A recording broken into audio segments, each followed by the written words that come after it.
Aiwa imbo bvunza nyayo chona.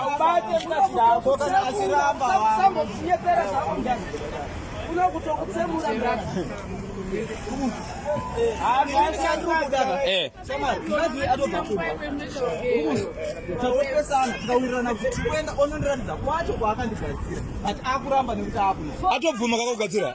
Abvuma ere?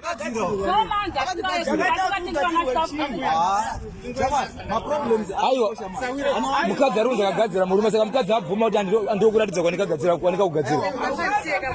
Aiwa arowe. Yakurowa. Wati mosha inotaurirwa kumba mudara. Nenda kana cheni butura. Wanzai kutaura nditore mavideo angu. Wanzai kutaura.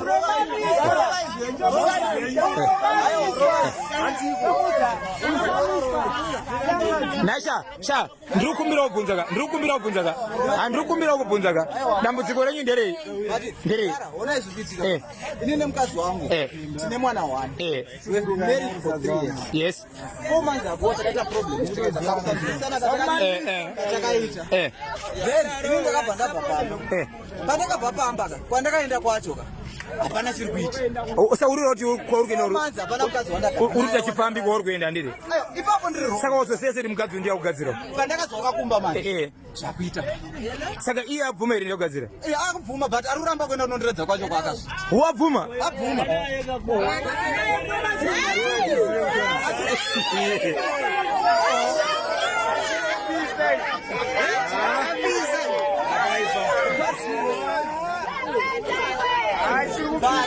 Akuramba manje.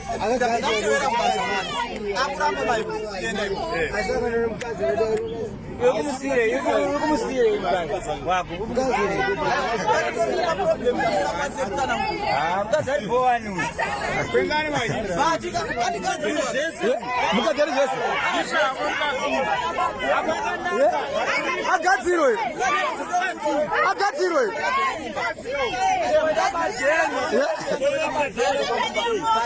Nai baba, nai mukoma.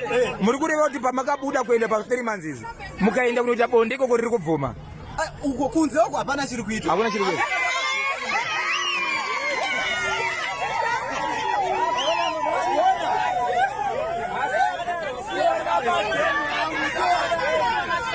Saka